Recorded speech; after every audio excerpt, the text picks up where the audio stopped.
Cambridge Ielts 4 by University of Cambridge ESOL Examinations. Published by Cambridge University Press. This recording is copyright. CD 2. Test 3. You'll hear a number of different recordings and you'll have to answer questions on what you hear. There will be time for you to read the instructions and questions, and you'll have a chance to check your work. All the recordings will be played once only. The test is in 4 sections. At the end of the test, you'll be given 10 minutes to transfer your answers to an answer sheet. Now turn to Section 1. Section 1. You'll hear a student talking to the accommodation coordinator at her school. First, you have some time to look at questions 1 to 4.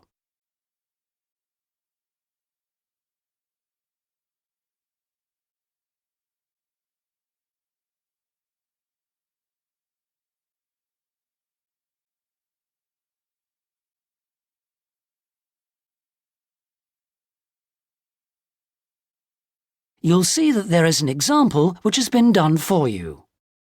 On this occasion only, the conversation relating to this will be played first. Sarah, I've heard that you want to move into a homestay family. Is that correct? Yes, that's right. I've been staying with my aunt, and now my cousin is arriving from Singapore, and my aunt needs the room for him. Oh, that's bad luck. Well, I'll need to get some particulars first. Sarah, what's your full name? Sarah Lim, and that's Sarah without the H at the end. Linda asks for Sarah's full name, Sarah Lim, so this has been written in the notes. Now we shall begin. You should answer the questions as you listen, because you will not hear the recording a second time. Listen carefully and answer questions 1 to 4. Sarah, I've heard that you want to move into a homestay family. Is that correct? Yes, that's right. I've been staying with my aunt, and now my cousin is arriving from Singapore, and my aunt needs the room for him. Oh, that's bad luck. Well, I'll need to get some particulars first. Sarah, what's your full name? Sarah Lim, and that's Sarah without the H at the end. How old are you, Sarah? 23, only just. It was my birthday on the 21st of August. Happy birthday for yesterday. How long have you been in Australia? A year in Adelaide and 6 months in Sydney. I prefer Sydney. I've got more friends here. What's your address at your aunt's house? Flat 1, 539 Forest Road, Canterbury. And the postcode is 2036. Okay. What are you studying now? I was studying General English in Adelaide, and now I'm doing Academic English because I'm trying to get into medicine next year. That sounds good, but it'll take you a long time. When would you like to move out from your aunt's? My cousin arrives on Friday morning, so I'd better be out on Thursday. What, the 7th of September? Yes, that's right. Before you hear the rest of the conversation, you have some time to look at questions 5 to 10.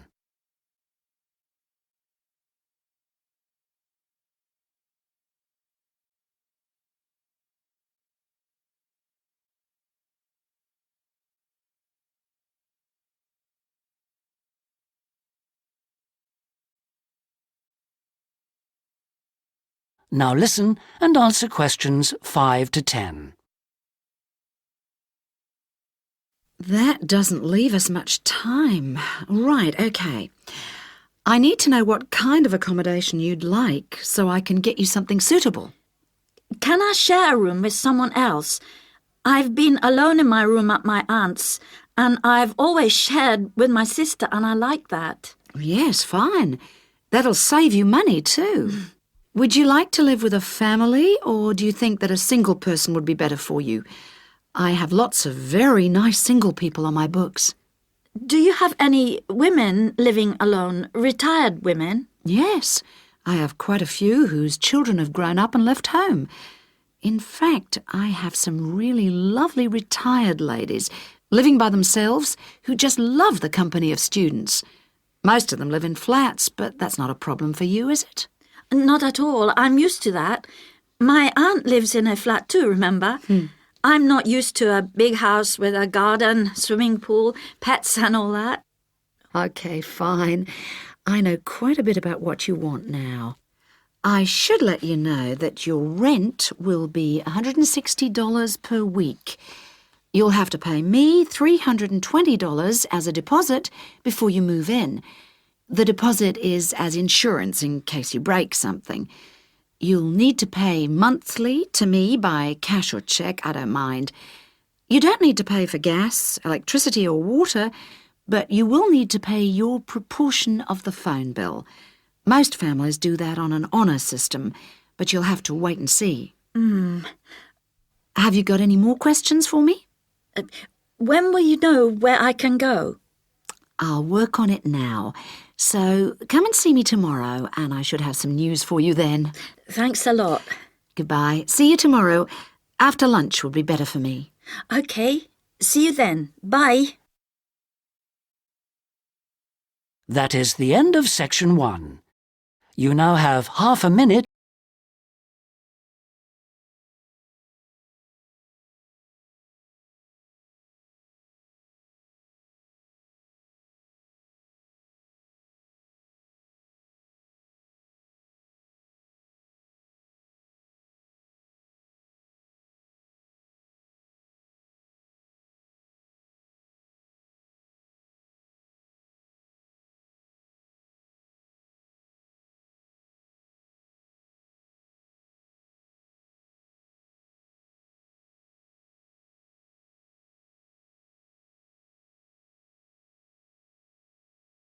In Hemington, talking about this year's summer festival. First, you have some time to look at questions 11 to 14.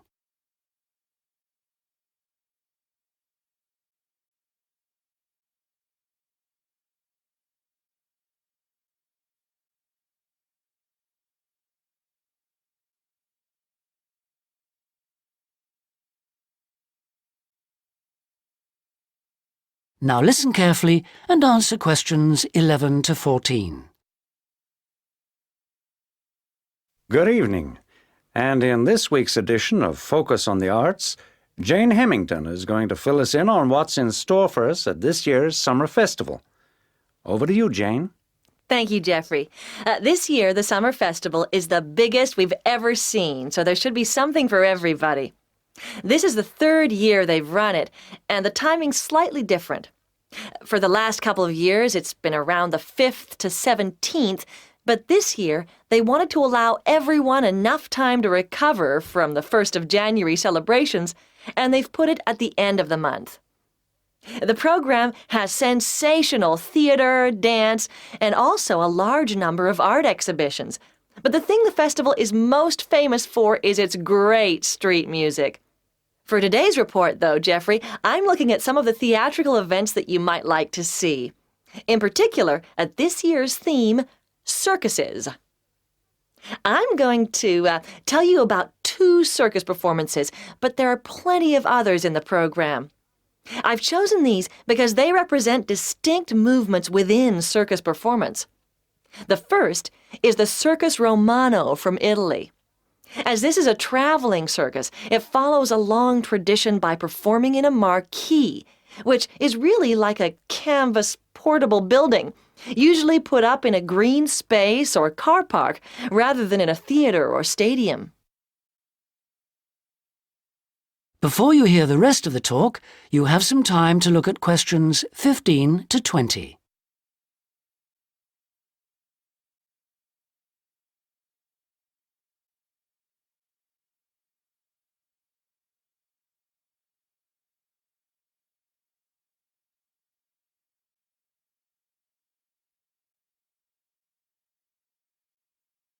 Now listen and answer questions 15 to 20.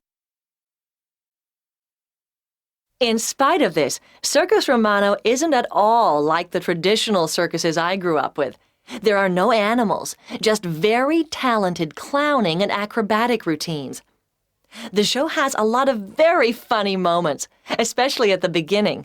But the best part is the music and lighting. They're magical. At $45, it's very expensive anyway. It's really for adult tastes. In fact, much of it would be wasted on children, so I suggest you leave them at home. The second circus performance is Circus Electrica at the Studio Theater. The purists are suggesting that this isn't a circus at all. It's a showcase for skills in dance and magic, rather than the usual ones you expect in a circus. With only 6 performers, it's a small production which suits the venue well. The studio only seats about 200 people. For my money, it's the aerial displays which are outstanding, as well as the magical tricks, features which are missing from Circus Romano. An interesting feature of the show is that the performers are so young.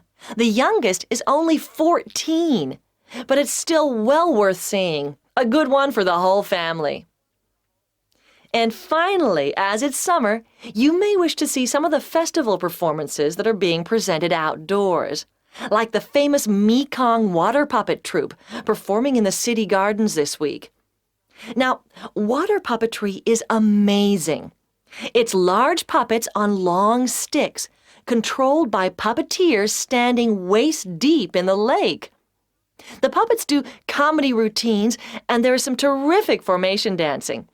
This is a fantastic show, and the best moment comes at the end, seeing the puppeteers. When the troupe walks up out of the water, you get this amazing feeling. It's really hard to believe that what you've been watching is lifeless wood and cloth. As an adult, I had a great time, but I did note that other older people in the audience weren't quite as taken with it as I was. It's a must for young children, though, and that's the audience it's really aimed at. Well, that's all I've time for today, but I'll be back next week with more news of what's worth seeing and what it's best to miss. That is the end of Section 2. You now have half a minute to check your answers.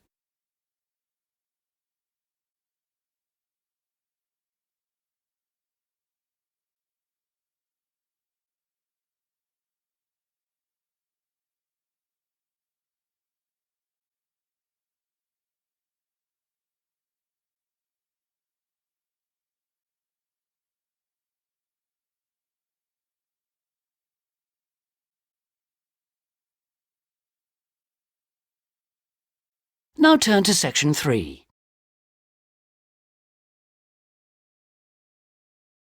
Section 3. You'll hear a conversation in a university student services office. First, you have some time to look at questions 21 to 25.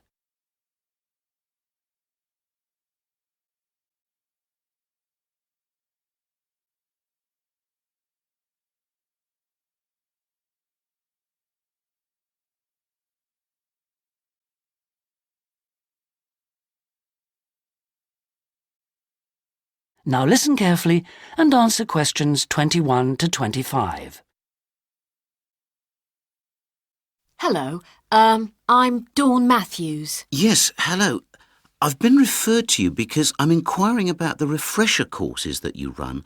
I'd like to find out a bit more about them. OK. Well, we run quite a few different short courses for students who are either returning to study or studying part-time. Tell me about your situation. Well, I think that I really need some help in preparing for the coming semester, especially to build up my confidence a bit and help me study effectively because, you see, I've been out in the workforce for nearly 12 years now, so it really is a long time since I was last a student. Yes, it can seem like a long time, can't it? Well, let me start by telling you what courses we have that might suit you. Are you an undergraduate or a postgraduate, arts or sciences? Undergraduate, and I'm in the business faculty. Right then. Well, first of all, there's our intensive Study for Success seminar on the 1st and 2nd of February. It's aimed at students like you who are uncertain about what to expect at college and looks at a fairly wide range of approaches to university learning to motivate you to begin your study and build on your own learning strategies. That sounds good. What are some of the strategies that are presented? Well, we try to cover all aspects of study. Some of the strategies in writing, for example, would be improving your planning for writing, organising your thinking, and building some techniques to help you write more clearly. With reading, there'll be sessions aimed at getting into the habit of analysing material as you read it, and tips to help you record and remember what you've read. It really is very important to begin reading confidently right from the beginning.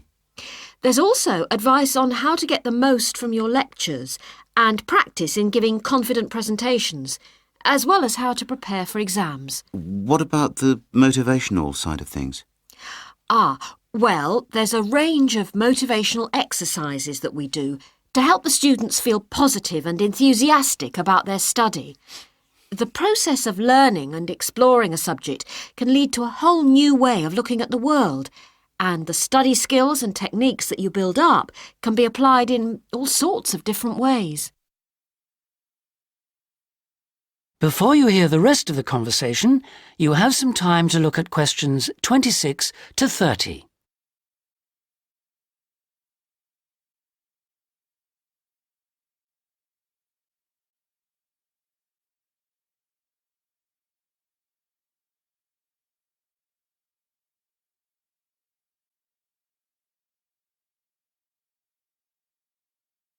Now listen and answer questions 26 to 30. Actually, I'm very excited about the whole thing of taking up studying again, but, I'm a little nervous about whether I'll manage to get everything done. I suppose it's the same for all mature students. Of course it is. Two of the key components of the course are time management and overcoming procrastination. People discover that once they learn to plan their days, all the work can be accomplished and there'll still be time for leisure. Is there an enrolment fee? Well, just a minute, let's see. The cost is £30, which includes all course materials and morning tea. You have to arrange your own lunch. Well, that wouldn't be a problem. I already make sandwiches for my 3 kids and my wife and myself every day. I won't have to change my routine. No. Now, I need to tell you that this is a very popular course and it's essential that you book well ahead of time. In fact, the course convener tells me that there are only 5 places left. What other course might be good for me? There is one other that you could benefit from. It's simply called Learning Skills for University Study and is on 3 consecutive mornings, starting on a Monday from 9 to 12 and costs £25. This is aimed at upgrading the study skills most school leavers have and help them cope with the increased demands of university study. It focuses mainly on making students more responsible for their own success. What sort of things are covered in this course? Well, basically, it's more advanced thinking, note-taking, reading and writing strategies, but also some input about stress management. I think I'd be better off starting from the basics and looking at all the strategies, don't you? Yes, from what you've told me, I think that's more in line with your situation. All right then. Can I book a place on the Study for Success seminar course now? Yes. Let me just get out a registration form and take down your details. That is the end of section 3. You now have half a minute to check your answers.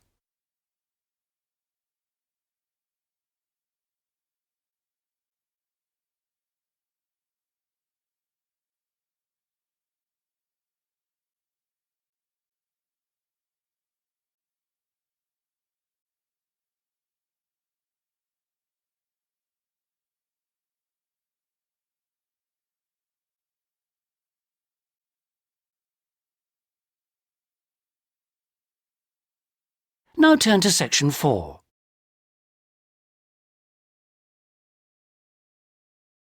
Section 4. You'll hear a student union representative presenting the views of college students about the design of a new building. First, you have some time to look at questions 31 to 40.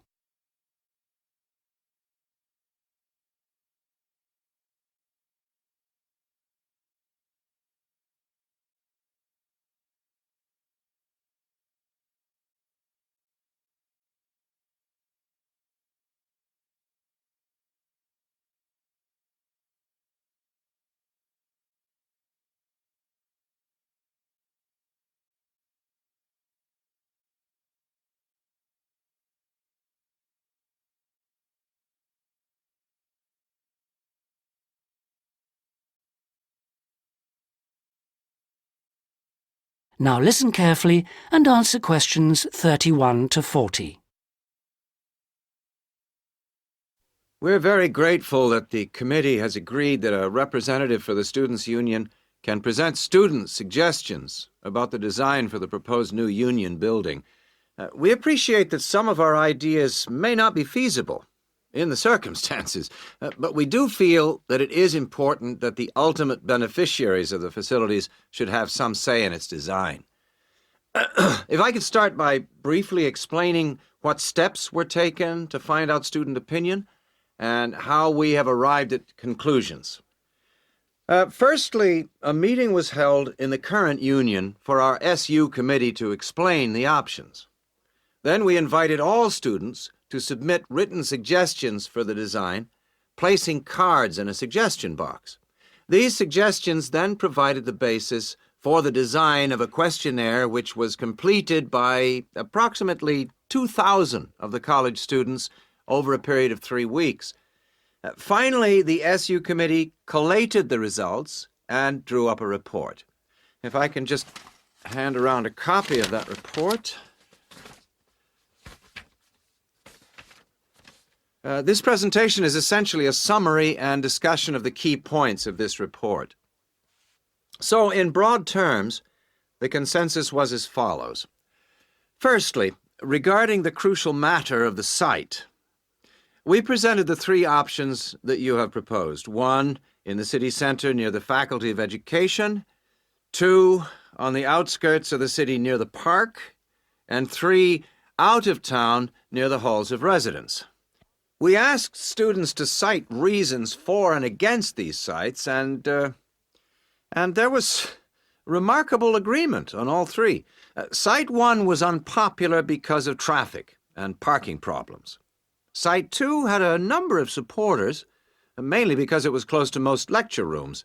And Site 3, out of town near the halls of residence, was clearly the most popular because of access from living quarters. It was clear that the union was mainly to be used after lectures. It was also felt that the larger site would allow more room for a choice of facilities.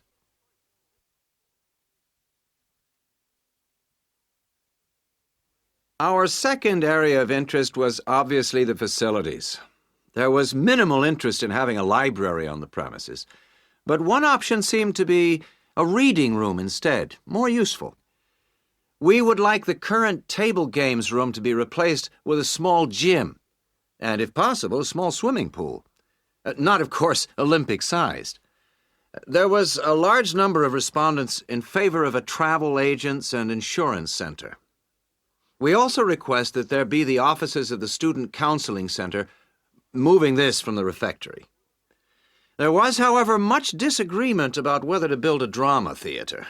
Just over 40% of the respondents were in favor, but a largish minority were strongly against it, claiming that it is elitist and a waste of funds. Essentially, the jury is out on that. Finally, given the number of unfortunate incidents in the current union over the past few months, a strong point was repeatedly made about security. The recommendations would be at least video surveillance and security personnel who would check student union cards on request.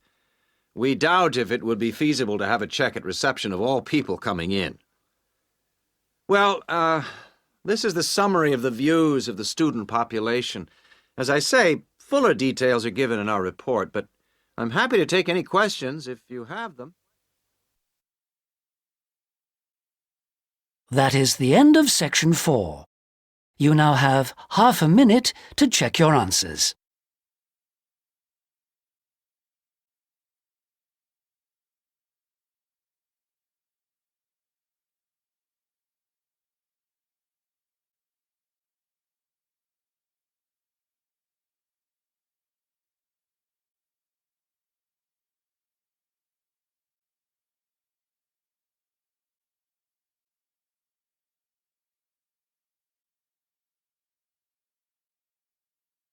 That is the end of the listening test. In the Ielts test, you would now have 10 minutes to transfer your answers to the listening answer sheet.